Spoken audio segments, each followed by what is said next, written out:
उस समय मैं एमए फाइनल ईयर में थी। परीक्षा की तारीख नज़दीक थी। तैयारी के लिए अपने कॉलेज की लाइब्रेरी में कुछ महत्वपूर्ण नोट्स तैयार करने लगी हुई थी। मेरी ही टेबल पर सामने एक लड़का भी अपने कुछ नोट्स तैयार करने में लगा था। मैं लंच ब्रेक में लाइब्रेरी जाती और वह लड़का भी उसी समय मेरे ठीक सामने आकर बैठ जाता। एक दिन जब मैं लाइब्रेरी की अलमारी से कुछ किताबें हाथों में लेकर आ रही थी, तभी उसके पास पहुंचते ही उसमें से कुछ किताबें फिसलकर उसके पैर पे जा गिरी। सॉरी बोलते हुए मैं पुस्तकों को उठाने लगी। उसने किताबों को उठाने में मेरी मदद की और मेरे हाथों में उन्हें थमाते हुए बोला, नो प्रॉब्लम, कभी कभी ऐसा हो जाता है। उसके बाद हम दोनों में अक्सर बातें होने लगी। बातचीत से पता चला कि वह गांव का रहने वाला गरीब विद्यार्थी था जो एमए की तैयारी कर रहा था और उसका मकसद बहुत ऊंचा था। वह एमए करने के बाद सिविल सर्विस की तैयारी करना चाहता था। वह अपने कुछ साथियों के साथ एक कमरा किराए पर लेकर रहता था और वे लोग अपना खाना खुद बनाते थे और बहुत ही कम पैसे में अपनी पढ़ाई पूरी करना चाहते थे। वे सभी किसानों के लड़के थे। उसका नाम रवि था।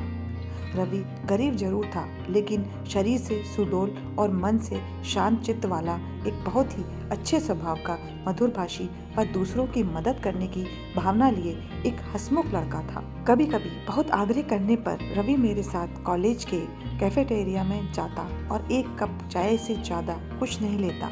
जबरन चाय का पैसा मैं ही देती। लगातार कई दिनों तक एक ही टेबल पर एक साथ नोट्स बनाते एक दूसरे के प्रति काफ़ी लगाव महसूस होने लगा था। उसका भी एमए फाइनल था, किंतु उसका सब्जेक्ट अलग था, इसलिए मेरी कक्षा में नहीं बैठता था। मेरे पिताजी एक उच्च सरकारी पदाधिकारी थे और माँ के गुजर जाने के बाद मैं ही उनके लिए बेटी बेटा सब कुछ थी। मैं जो कुछ चाहती पिताजी मुझे उपलब्ध कराते। मैं इकलौती बेटी थी। घर में कोई कमी नहीं थी। पिताजी ने हैदराबाद में एक फ्लैट खरीदा था। रिटायरमेंट के बाद वे वहीं रहने लगे थे। एमए करने के बाद हम दोनों अलग अलग हो गए। कंपटीशन की तैयारी करते हुए अंत में मुझे इनकम टैक्स ऑफिसर की नौकरी मिल गई। रवि किसी जिले में फॉरेस्ट ऑफिसर बन गया। अलग अलग क्षेत्र में होने के कारण हमारा संबंध भी टूट गया। उसके कुछ समय बाद मेरी शादी मेरे साथ काम करने वाले एक सहकर्मी के साथ हो गई। शुरू में तो सब कुछ अच्छा था, पर बाद में हम दोनों के रिश्ते में खटास आने लगी। हम एक दूसरे को देखना भी पसंद नहीं करते थे। फिर एक दिन हमने अलग होने का फैसला कर लिया और हमारा डिवोर्स हो गया। उस समय गर्मी की छुट्टियां थीं। मैं पापा के पास हैदराबाद आई हुई थी। पापा बोले, बेटी गोवा के लिए फ़्लाइट बुक करा लो, तुम्हारा मन बहल जाएगा। दूसरे दिन मैंने फ़्लाइट बुक कराई और हम लोग गोवा आ गए। हमें 2-3 दिनों तक गोवा रुकना था। पापा के कहने पर मैं उनके साथ बीच पर आई हुई थी। पानी में अच्छा लग रहा था। जब मैं बीच के किनारे पहुंची तो लहरों की तेजी के कारण दिक्कत हो रही थी। तभी किसी ने मेरा हाथ पकड़ा और पानी में ले गया। मेरी नज़र पड़ी तो मैं देखकर विस्मित होते बोली, अरे तुम रवि। रवि ने भी मेरी ओर देखा। हाँ रितु। हाँ, अचानक रवि को पाकर स्वयं को रोक ना पा रही थी। वह भी बीच पर घूमने के लिए आया था। पापा भी आए हैं, मैं बोली। अच्छा चलो, मैं 5-10 मिनट में आता हूँ, मैं माँ के साथ आया हूँ, रवि बोला। मैं पापा के पास आकर उसके लौटने का इंतज़ार करने लगी। 15-20 मिनट के बाद रवि हमें खोजते हुए अपनी माँ के साथ आया। ये मेरी माँ है। मैंने उनकी माँ के पैर छुए तो माँ जी ने स्नेह से सिर पर हाथ फेर दिया। फिर मैंने रवि से पापा का परिचय कराया। अत्यंत नम्रता से उसने उनके पैर छुए तो पापा ने उसको आशीर्वाद देते हुए पूछा, बेटा अपना परिचय नहीं दिया? पापा, यह रवि है, कॉलेज में हम लोग साथ पढ़ते थे।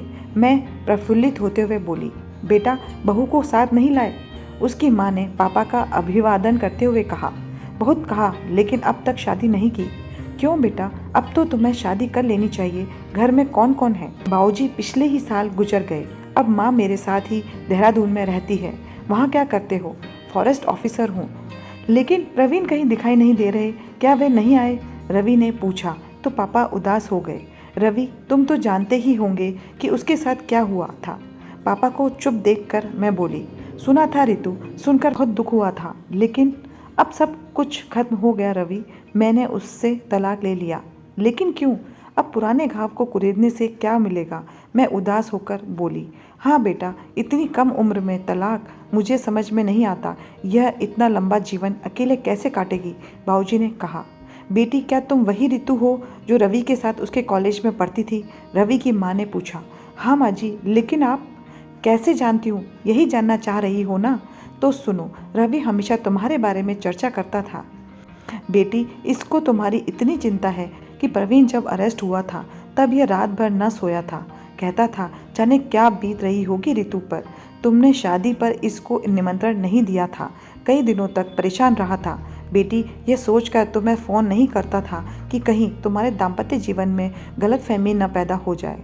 लेकिन बेटी, अब तो तुम तलाकशुदा हो, तुम चाहोगी तो हमारा घर बस जाएगा। माँ जी भावुक होकर एक ही सांस में बोल गई थी। मैं तो सोच ही नहीं पा रही थी कि रवि के दिल में मेरे लिए अभी भी इतना प्रेम है। मैं अभिभूत थी। मैंने लज्जा से सिर झुकाते हुए कहा, आपका आदेश, सिर आंखों पर माँ जी। बेटा, इससे बढ़िया क्या होगा? अगर तुम मेरी बेटी का हाथ थाम लेते हो तो मैं भी इस उम्र में सुकून की सांस ले पाऊंगा, पापा बोले।